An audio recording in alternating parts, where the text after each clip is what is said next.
हो हो हो हो हो हो हो।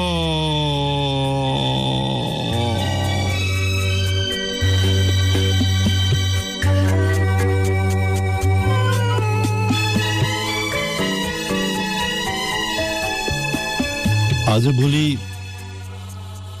साँझ साँझतिर यता हामी कहाँतिर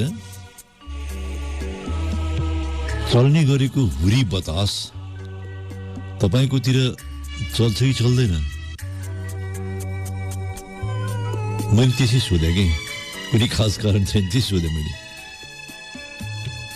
यता दिनभरिको तप्त घामले साँझ पख सानोतिनो हुरी बनाउँछ कि र कुनातिरका बादलहरू ठोकाएर छिटा बर्साउँछ। भोलिपल्ट बिहान हेर्यो राति त पानी छिट्टै पो सकेको हुन्छ। आज त दिनभरि बिहानदेखि नै त्यो डढेलो धुवाँ मिसिएको तुवालो बादल सारा थोकले आकाश ढङ्ग थियो। हुरी बतास त सब हराएका छन्। हुरी बतास हाम्रो सारा मौसम शासन पद्धतिको सानो हिस्सा हुन्छ। यो मौसम पद्धति जुन छ नि त्यसको सानो हिस्सा हो हुरी बतास। घाम, ताप, हावा सबको एउटा विज्ञान छ। हुरी बन्छ, हुरी बन्नुमा त्यो विज्ञानले काम गर्छ। यस्तै विज्ञान, यसैलाई मौसम विज्ञान भन्दा पनि हुन्छ।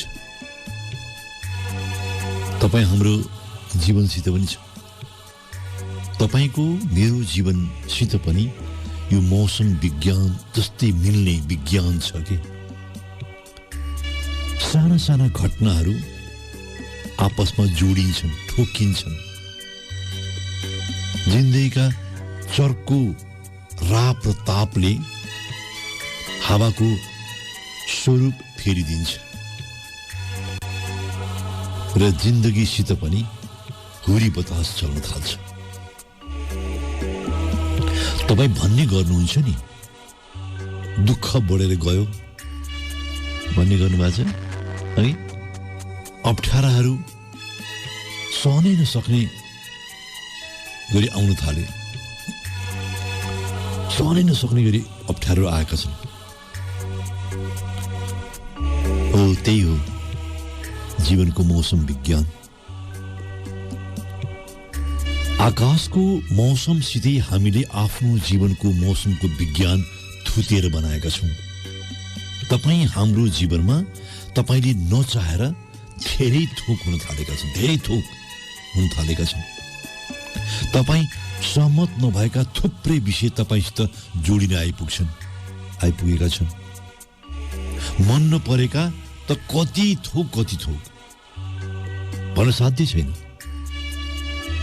डुङ्गा चलाउनेहरूलाई थाहा छ भुमरी र हावाहुरी ती फेर्न सक्दैनन्। तिनले फेर्ने भनेको आफ्नो बहनाको शक्ति र डुङ्गाको दिशा हो। फेवा तालका डुङ्गा चालकहरूसित कुनै अपराह्न सँगै बस्नु भएको छ र आफै नमाथि बस्नु भएको छ भने तिनले तालमा चल्ने हुरी बतास र भुमरीका बारेमा असाध्यै मिठो गरी बयान गर्नेछन्। त्यो सुन्नु होला। यस्तै मौसममा फेरि अरू मौसममा हुँदैन। अहिलेको जुन मौसम छ नि त्यस्तै मौसममा तपाईँ त्यो फेवा तालमा कुनै एउटा डुङ्गा लिएर त्यो डुङ्गा चलाउने मित्रसित बात मारेर बस्नु होला। असाध्यै मिठो बयान गर्नेछन् तिनले यो बतासको हुरीको। कसरी मध्याह्नमा तातेको पानीले बाफ बनाउँछ र कसरी हावाहरू तातेर संगठन बनाउँछन् र अपराह्नतिर ती कसरी जुलुस निकाल्छन्। फेवातालमा हावाहुरीको जुलुस। डुङ्गा चलाउने माझीहरू भन्छन् हावाहुरीमा तपाईको नियन्त्रण हुन्न। स्वाभाविक हो, तपाईको नियन्त्रण हुन्न। तपाईको नियन्त्रण भनेको बहना मात्रै हो, बहनामा मात्रै हो। त्यो बहनाले तपाई डुङ्गाहरूको दिशा फेरेर आफ्नो गन्तव्य कसरी सुरक्षित बनाउनुहुन्छ त्यति मात्रै हो। हावाहुरीमा बहना मिलाएर तपाई डुङ्गा चलाउनुहुन्छ भने तपाईको गल्ती हो, माझीहरू भन्छन्। हावाहुरीमा बहना मिलाएर तपाई डुङ्गा चलाउनुहुन्छ भने। माझीहरूसित बात मारिरहँदा तपाई जीवनका महान ज्ञानमा उपलब्ध हुनुहुन्छ। म त धेरै पटक त्यस्तो ज्ञानमा उपलब्ध भएको छु। यो जीवनमा तपाईको नियन्त्रण भनेको तपाईको बहनासित मात्रै हो, हुरी बताससित होइन। तालमा हुरी बतास चल्दा तपाई तिनीहरूसित लाप्पा खेल्ने नै होइन। यो मलाई माझीले सिकाएको कुरा हो, बोटे माझीले सिकाएको कुरा हो। तालमा हुरी बताससित लाप्पा खेल्ने नै होइन, तिनीहरूसित सहजता निर्माण गर्ने हो, मैत्री भाव निकाल्ने हो, मित्राउने हो। डुङ्गा चलाउनेहरू हुरी बताससित लाप्पा खेल्ने मूर्खाइ गर्दै गर्दैन। कति सजिलो र सरल सूत्र जिन्दगीसित हेर्नुहोस्। हामी ठोक्यौं, हामी टाउको फोरी हिँड्यौं बिना सिद्धिको, बिना अर्थको विषयहरूसित, घटनाहरूसित। जिन्दगीसित अप्ठ्याराहरू हुरी बतास हुन्। जिन्दगीका कष्टहरूका आँधी बेरी अपरिहार्य छ, आउँछ। अब फेवातालमा डुङ्गा चलाउने बोटीहरूसम्म आफ्नो बहनामा जुक्ति खोज्छन्, आफ्नो बहनामा नाउँ खियाउने कौशल खोज्छन्। तपाई हामीलाई के भएको? हामी जहिल्यै अप्ठ्यारो आयो कि कष्ट आयो कि हर्दा बोलेर हाप्छौं। त्यो डुङ्गा चलाउने बोटे जति पनि बुद्धि हामी आफ्नो जिन्दगीमा निकाल्न सक्दैनौँ। पत्तो लाग्यो नि कहाँ चुक भएको छ, हामी कहाँ चुक्यौं। हामी आफ्नो जिन्दगीसित कहाँ चुक्यौं भने दुःखहरूसित, कष्टहरूसित हामीले बोटेहरू जस्तो पानीको सहजता खोजेनौं। हावाहुरीको शक्तिसित अनुकूलता बनाउने बोटेहरूको ज्ञान जति पनि हामीले आफ्ना दुःख कष्टहरूसित बुद्धिमत्ता प्रयोग गरेनौं। तालमा, समुद्रमा हुरी बतास चल्छ जस्तो जीवनमा दुःख कष्ट आउँछ। समुद्रमा नाउ खियाउनेहरू हुरी बतास छल्छन्, तिनलाई अनेक उपायमा बेहोर छन्। जिन्दगीसित पनि हामी त्यस्तै गर्छौं। हामी रोएर कष्टहरू भाग्ने होइनन्, हामी बिलौना गर्दैमा कष्टहरू रित्तिने होइनन्, टुङ्गिने होइनन्।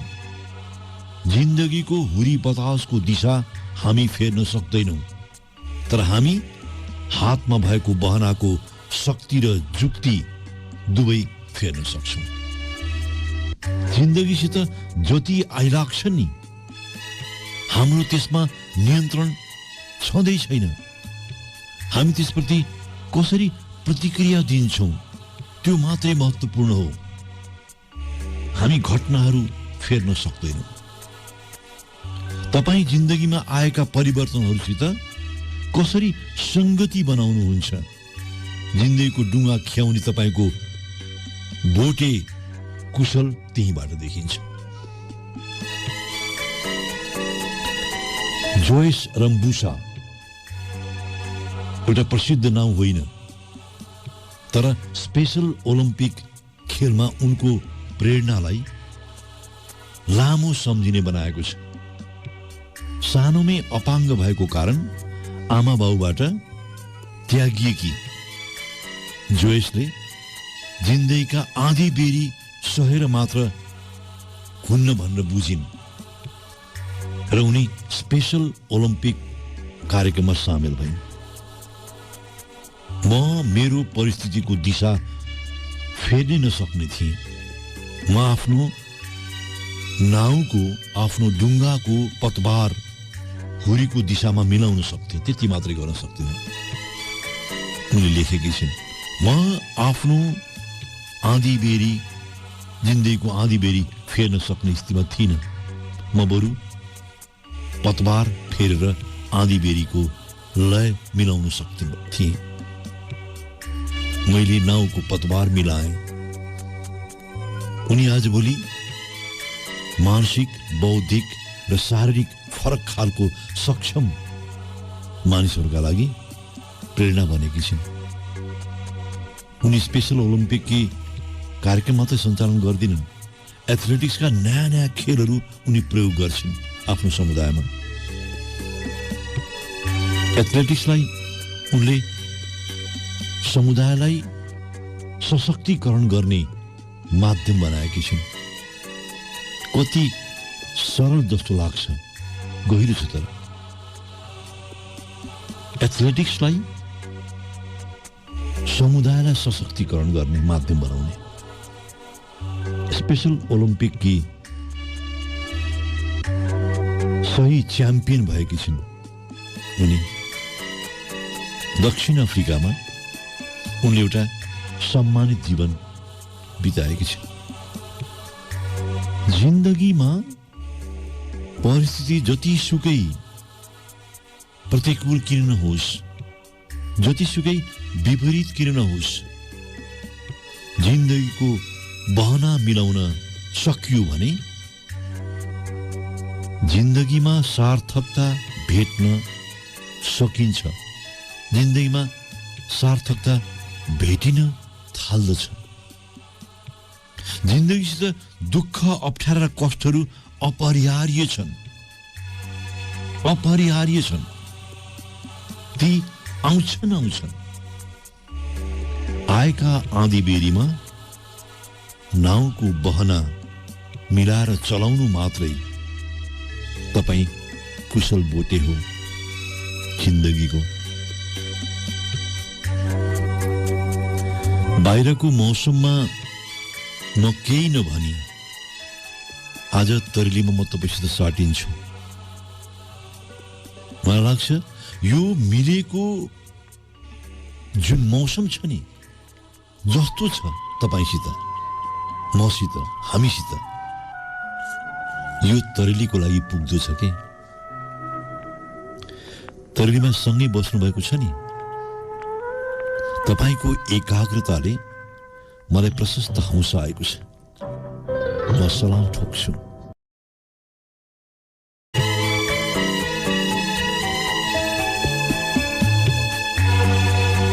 अलिकति आज तपाईको बारेमा चर्चा गरौं। अलिकति तपाईलाई छोडेर यो तरिली चल्नु हुन्न भन्छु म। तर विषयहरू, प्रसङ्गहरू र चासोहरू यति विघ्न थुप्रिएका हुन्छन्, यति विघ्न घनीभूत भएका हुन्छन् कि तपाईँ छुट्नुहुन्छ भन्ने डर लाग्छ मलाई। त्यसैले मैले सुरुको वाक्य नै तपाईँ बारे चर्चा गरौँ भनेको हुँ। त्यसोभन्दा तपाईँ सामेल हुनुभयो जस्तो लाग्छ मलाई। तपाईँ स्वयंले थाहा नपाएको विषय हो। तपाईँ आश्चर्यजनक रूपमा असल हुनुहुन्छ। मलाई अरूले थाहा पाएनन् तपाईको बारेमा अचम्म लागेको छैन? मलाई पटक्कै अचम्म लागेको छैन तपाईको बारेमा अरूले थाहा पाएन भन्दा। अचम्म लाग्दा पनि लाग्दैन। तपाई अचम्मै रूपमा असल हुनुहुन्छ भन्ने कुरा तपाई पत्याउनुहुन्न, त्यो चाहिँ उदेक लाग्दो लाग्छ मलाई।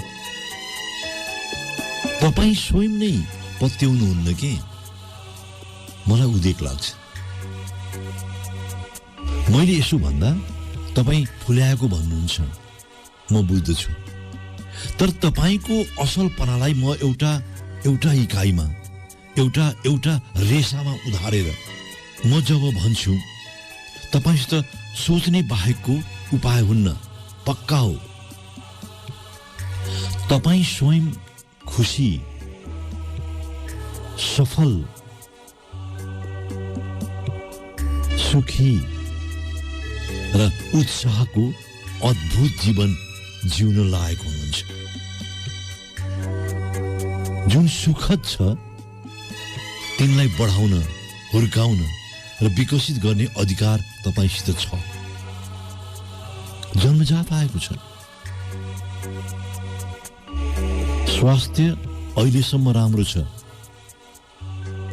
तपाईलाई कसैले राम्रो काम गरेको देख्दा तपाई हौसिनु भएको छ।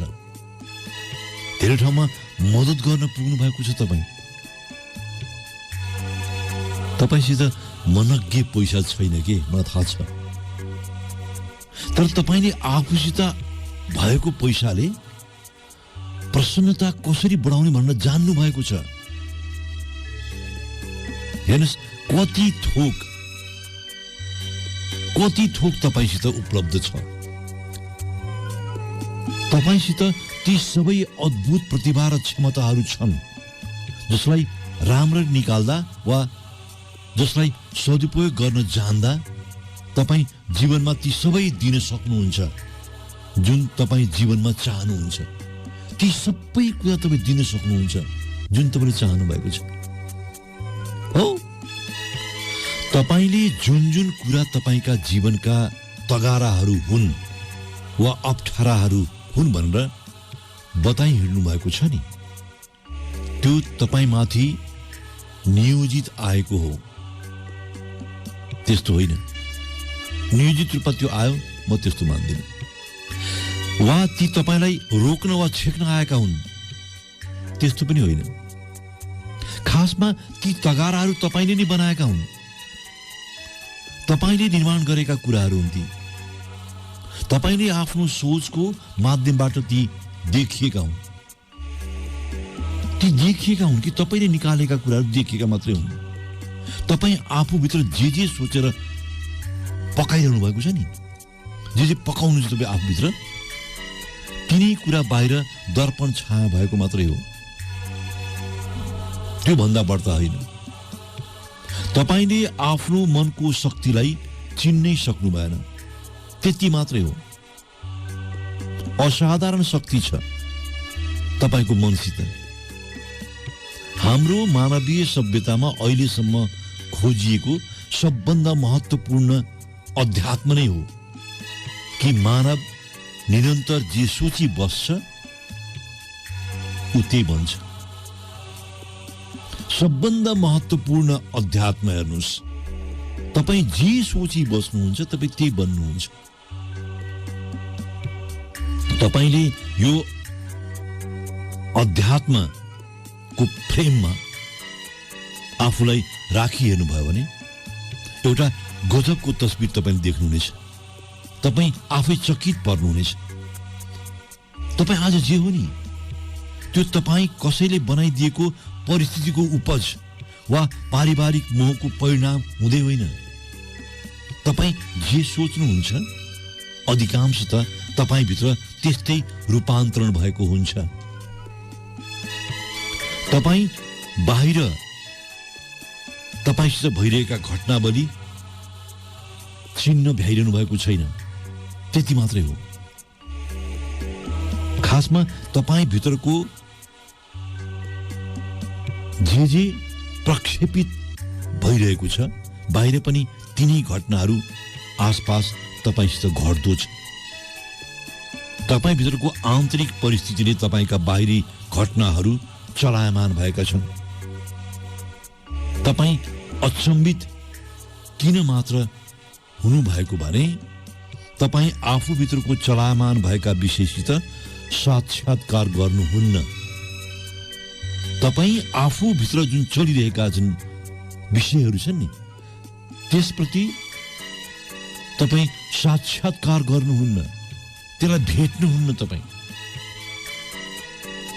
तपाईसित भएको यो गुरुत्वाकर्षणको जुन शक्ति छ, मानव धर्मीहरू त्यसलाई जीवित चुम्बक भन्छन्।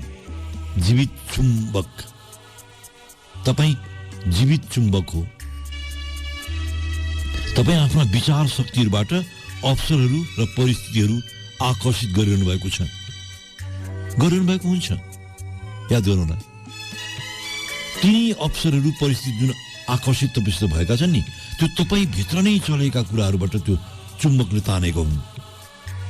जतिखेर तपाई सकारात्मक सोच्नुहुन्छ वा सकारात्मक विचारहरूमा डुली बस्नुहुन्छ, त्यस्तो बेला तपाई भित्रबाट त्यस्तै चुम्बकत्व शक्ति निस्किन्छ र तपाईतिर अवसरहरू, भागहरू र समय परिस्थितिहरू तानिन थाल्दछ। तपाई भित्रको यो चुम्बकीय शक्तिको जुन कुरा गरिरहेको छु म, खासमा यो तपाई बाँचेको प्रकृतिबाट नै तपाईभित्र आकर्षित भएको हुन्छ। प्रकृतिसित एउटा सुधो भावको तटस्थता छ। प्रकृतिसित एउटा सुधो भावको तटस्थता छ। सुधो किनभने प्रकृतिले कुनै थोकमा पनि मन पर्ने वा नमन पर्ने भन्ने भाव दिँदैन। प्रकृतिले त्यो दिएकै होइन, प्रकृतिसित त्यो शक्ति छँदै छैन। म त्यसरी सुधो भनेको हुँ। तपाई जे रोप्नुस् प्रकृतिले अंकुरणको रेखदेख गर्छ। जे रोप्नुस् उसको लागि राम्रो नराम्रो भन्ने नै छैन। तपाई आफ्नो मनमा जे रोप्नुहुन्छ तिनको विकास त्यसै अनुरूप हुँदै जान्छ। सब कुरा तपाईमा निर्भर छ। सब कुरा। सफा स्लेट भन्ने एउटा दर्शन छ के, सफा स्लेट हो। त्यसका प्रवर्तक डेभिड ह्युम त कतिसम्म भन्छन् भने मानिस यो विश्वमा बिना कुनै विचारबाट आएका हुन्छन्। बिना कुनै विचारबाट आएका हुन्छन्। मानिसले सानैदेखि नै जे देखेका छन्, विचार गरेका छन्, तिनी कुरा सिक्दै सोच बनाउँछन्। एउटा नानी बिना कुनै जागरुकता यो पृथ्वीमा आउँछ र जसै ऊ हुर्किँदै जान्छ ऊ विचार बनाउँदै जान्छ, राय निकाल्न थाल्छ, भावना देखाउँछ, सिद्धान्त तयार गर्दै जान्छ र वयस्क हुँदा त्यही प्रदर्शन गर्दछ, त्यही देखाउँछ। खासमा तपाई त्यो कहिल्यै होइन जुन तपाई सोच्नुहुन्छ कि तपाई हुनुहुन्छ भनेर, त्यो होइन। तपाई कहिल्यै त्यो होइन जुन तपाई सोच्नुहुन्छ नि म त्यही हो भनेर, होइन। बरु त्यो हो जुन तपाई सोच्नुहुन्छ, मनभित्र निर्माण गर्नुहुन्छ। तपाई हामी वरिपरि नै देखिएको छ। जो सोच्छ कि म सर्वश्रेष्ठ हुँ उसले सारा विकासक्रम सर्वश्रेष्ठ निर्माण गरेको हुन्छ। तपाई राम्रो हुने मात्रै सोच्नुहुन्छ भने तपाईभित्र सारा संयन्त्र राम्रो बन्दै जान्छ। तपाईसित राम्रो मात्रै थिग्रिन्छ। तपाईमा लुते भाव आउँदैन।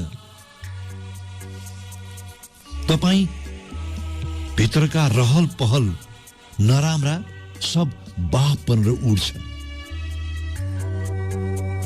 म तपाईलाई लिएर यो तरिलीमा चर्चा गर्छु भन्दा म भित्र तपाईका सारा राम्रा ऊर्जाहरू निस्किरहेको पाउँछु। म तपाईसित भएका सारा राम्रा ऊर्जाहरू तपाईबाट निस्किरहेको म भेट्छु म। तपाईभित्रको असलपना मात्रै बाहिर निस्केको देख्छु म। तपाई आफ्नो असलपनामा जुन हदसम्म आफूलाई ठिङ्ग उभ्याइरहनुहुन्छ, म त भन्छु तपाई सर्वश्रेष्ठ हो। म भन्छु तपाई सर्वश्रेष्ठ हो। हस्,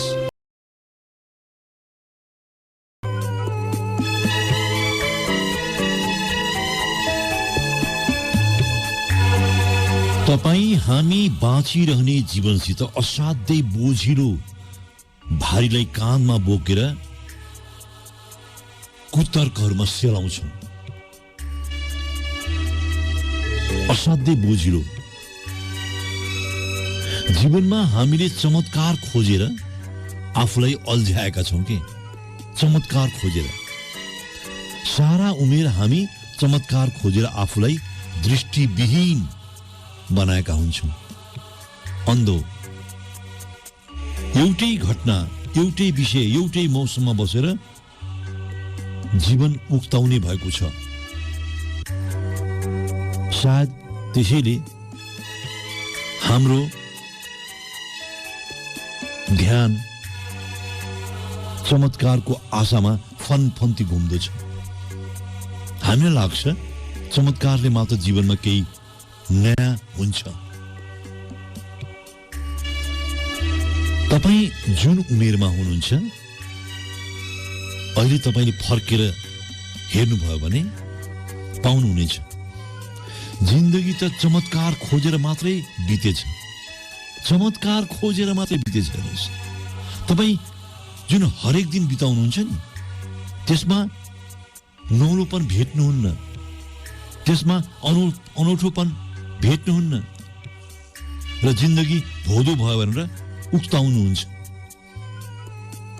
समस्या तपाईका दिनहरूमा हुँदै होइन, समस्या तपाईका भागहरूमा हुँदै होइन, समस्या तपाई चमत्कार खोजेर जुन आनन्द पाइरहेको छु भन्नुहुन्छ नि, त्यसमा छ।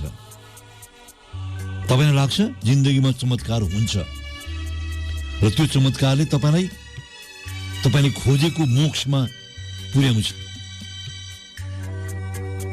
हुँदैन मित्र।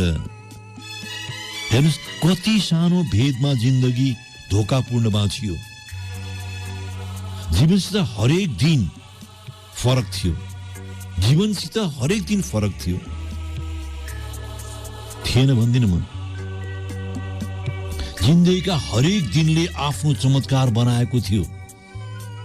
चमत्कार बनाएन म त्यो पनि भन्दिनँ। कहाँ गडबडी भयो भने, कहाँ टुटो धागो भने तपाई हरेक दिन आएको चमत्कारमा चकित हुन छोड्नु भयो। त्यति मात्रै फरक भएको छ। चमत्कारको मोहमा तपाई अलौकिक चाहनामा अन्धो हुनुभयो। जिन्दगीले हरेक दिन चमत्कारी भावको छुट्टै दिन खोलेको हो। तपाई चमत्कारमा अलौकिकता खोजेर बिग्रिनु भयो। चरा जस्तो चङ्गा भएर बाँच्ने जीवन उपलब्ध थियो, तर तपाई चरा जस्तो उड्ने जिन्दगी खोज्ने हुनुभयो कि? फरक छ, सानो फरक छ। चरा जस्तो चङ्गा भएर बाँच्ने जिन्दगी उपलब्ध थियो, तर तपाई चरा जस्तो उड्ने जिन्दगी खोज्ने हुनुभयो। हेर्नुहोस्, सानो भेदमा तपाई चुक्नुभयो। म चुके। यो बाँचेको जिन्दगीले हरेक दिनको ताजगीमा चमत्कारै गर्ने पलहरू, चमत्कारै गर्ने अवसरहरू ल्यायो। हामी चकित भएर ती पलहरू, ती अवसरहरूमा बाँच्न बिर्सिदियौँ। तपाई किन बुढो जस्तो देखिनु भएको छ थाहा छ? तपाई चकित हुन रोकिनु भयो। आजको दिन एक होइन, दर्जनमा आएका विषयहरू सम्झिनुस् त। ती तपाईलाई सबका सब पुराना, थोत्रा र घिसा पिटा लागे। तपाईँ ती कुनैमा पनि आजको सौन्दर्य हेर्न चाहनु भएन। तपाईलाई कुनै पनि कुराले आश्चर्यचकित बनाएन। म साँझ पख क्षितिजको कुनामा थुप्रिएको बादलहरू हेरिबसेको थिएँ। अघि यो अँधेरो नहुन्जेलसम्म कुनै दिन तपाईँ पनि हेरिबस्नुहोला। मसिना बादलका टुक्राहरू केटाकेटीहरू जस्तो जस्तो गरी चलेर बस्छन् कि। केटाकेटीहरू सानोमा चलेको देख्नु भएको छ? त्यो अझै ECD क्लासमा शिशु कक्षामा गएर जानु भने बिना सिटी चलेर बसिरहेको हुँदैन कि। तैँले मेरो त्यो पेन्सिल किन लिएको गरेर नि मजाले चलेको देखिन्छ। हो त्यस्तै चलेर बसेका हुन्छ बादलहरू सानो सानो टुक्रामा। यता उता मिसिन्छन् है। नयाँपन केही पनि छैन, म मान्छु। यो पृथ्वीको उत्पत्ति भएदेखि भइरहेको कुरा हो, होइन? तर तपाईँ बादलहरूको चल्ने प्रक्रियादेखि मसिनो पानीको टुक्रा हुन्जेलसम्मको विधि हेरेर बस्नु भयो भने तपाईँलाई तिनले चकित बनाउनेछ। सत्य तपाईँ बुढो जस्तो किन देख्नुभयो भने नि तपाईँ चकित हुन रोकिनु भयो। तपाईँ भित्रको आश्चर्य मर्यो भने बुझ्नुहोला बुढो हुनुभयो। अधिकांश त हामीसित त्यही भएको। हामी उक्ताउँछौँ। हामी भित्रका चकित हुने मसिना रेसाहरू मरेका हुन्। जतिखेर तपाईँलाई आजको दिनले चकित बनाएन नि, तपाईँ त्यही क्षण दृष्टिविहीन हुनुभएको, अन्धो हुनुभएको। तपाईँको लागि यो सारा जीवन अन्धो भएको हो। मलाई त लाग्छ तपाईँ जीवनमा चमत्कार खोज्ने हुनुभएको पनि त्यसैले हो। चमत्कार खोजी बस्नु भएको पनि त्यसैले हो। तपाईँको जीवनमा हरेक दिन केही न केही नयाँ भएको छ। त्यो चमत्कार होइन, त्यो न्यायले तपाईँलाई चकित बनाएको छ। तपाईँ जसै चकित भएर विषय र वस्तुसित साक्षात्कार गर्नुहुन्छ, तपाईँ जिन्दगीमा उपलब्ध हुनुहुन्छ। साधारणतया हामी जहिले आफ्नो जीवनसित टिठ्याउने गरी प्रस्तुत हुन्छौँ। निन्दा गरेर आफ्नो प्रसन्नता बढेको ठान्छौँ। तपाईँसित स्रष्टा हुने प्रशस्त शक्ति छ। तपाईँ त्यसको उपयोग गर्नुहुन्न। तपाईँ निन्दामा शक्ति खोज्नुहुन्छ र आफूलाई अल्मल्याउनुहुन्छ। जिन्दगीमा चमत्कार हुने आशमा रहेकाहरूसित त्यही भएको छ। आफ्नो स्रष्टा शक्ति पहिचान नहुँदाको क्षण आफूलाई चमत्कार मिल्ने आशामा जिन्दगी तुर्याउँछौँ हामी। तपाईँ हामी बाँचेको विश्व जस्तो छ नि, हामीले जहिले त्यही स्वरूपमा बाँच्न आविष्कार गरेका हौँ। हामी जहिले केही न्याय गरेर, केही आफू राम्रो गरेर बाँचिरहेका हुन्छ। मैले यही तपाईँलाई हरेक दिन न्याय उपलब्ध छ भनेको हुँ। केही न्याय गर्नको लागि हरेक दिन न्याय उपलब्ध छ। तपाईँ जीवनसित त्यसैले रोमाञ्चित हुनुभएको हो। चलचित्र जगतका महान हस्ती हुन् आङ ली। चीनको ताइवानमा जन्मिएका आङ ली पछि अमेरिकामा बसाइ सर्छन् र पढाइ सक्छन्। चलचित्र निर्माण सम्बन्धी विषय लिएर त्यो पनि अमेरिकामा चिनिया मूलका चलचित्र निर्देशक सकिन्नथ्यो। एक से घागडानहरूका बीचमा प्रतिस्पर्धा गर्नुपर्ने अब चाइनिज निर्देशक सकिन्नथ्यो। हत्तु भए। श्रीमती त्यही राम्रो काम गर्थ्यो एउटा कुनै कम्पनीमा र उनलाई बाँच्नको लागि दुःख थिएन। तर अमेरिकामा काम नगरी निठल्ला बस्नु भनेको मरे तुल्य हो।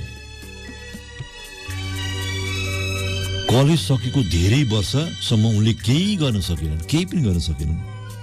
जिन्दगीसित वाक्क ब्याक्क भए। अब उनी कम्प्युटर सिक्न थालेका छन्। हेर्नुहोस् कहाँको चलचित्र निर्माण गर्ने शिक्षा, कहाँ कम्प्युटर।